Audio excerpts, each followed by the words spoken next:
Hey there. For the next few minutes, think of me as your personal coach. We're going to tackle a term you've probably heard a million times, but maybe never felt, totally confident explaining. So let's just dive right in.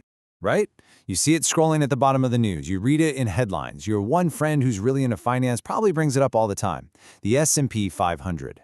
It's just always in the air whenever people talk about the economy or the stock market. And let me just say, it's totally normal to feel a little bit lost. It sounds so technical and, important, which can be kind of intimidating. So if you've ever just nodded along when someone mentions it, trust me, you are not alone. But today, we're going to fix that. So here's my promise to you. By the time we're done with this, you'll get it.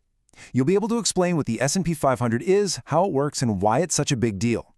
Ready to feel way smarter about the market? Okay, let's do this. All right, first up, let's just get the basic definition down. No crazy jargon, no complexity, just the simple core idea.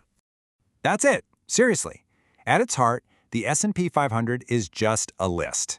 It's a stock market index, and its job is to track how 500 of the biggest, most influential companies in the U.S. are doing, all at once. Think of it like a quick snapshot of how corporate America is feeling.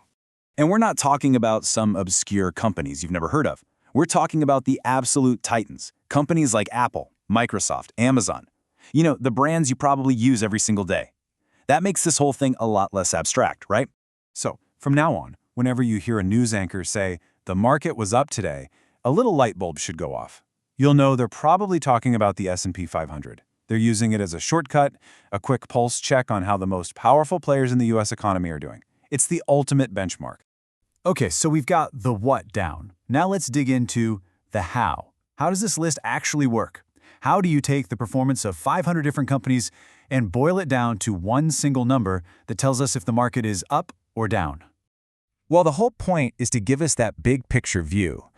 Trying to track 500 individual stocks every day would be completely impossible, right? So the index bundles them all together to answer that one simple question: what's the overall trend? Now, here's where it gets really interesting. Not all 500 companies are treated equally. It's market cap weighted, which is just a fancy way of saying the bigger the company, the more its performance affects the entire index. So a huge move by a giant like Apple is going to move the needle way more than a similar move by one of the smaller companies on the list. Here's a great way to think about it. It's like a sports team. If your star players, your superstars are having a great game, it lifts the whole team up, right? It often carries you to a win. The S&P 500 is basically the same idea. When its biggest players are doing well, the whole index tends to rise. So that covers the day-to-day. But why do investors obsess over this thing for the long haul? Let's zoom out a bit and look at the bigger picture. You've got to understand that this general upward trend isn't just random luck. It's powered by real fundamental economic forces. As companies create new things, as the economy expands, as technology gets better, they get more productive and they make more money. That collective growth is the engine that has pushed the S&P 500 up over decades. Okay, but as your coach, I got to give you a little reality check.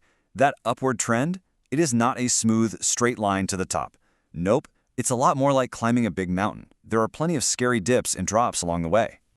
This visual really says it all, doesn't it? You can see the journey. There are these amazing climbs, but there are also those gut-wrenching drops. Those are the crashes, the recessions, the moments where everybody's panicking.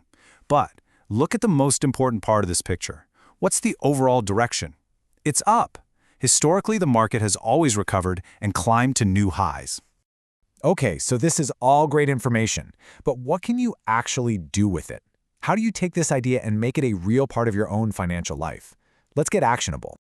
So here's the thing. You can't just go out and buy one S&P 500.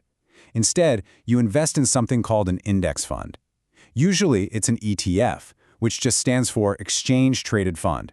And the only job of that fund is to own all 500 stocks in the index in the exact right proportions.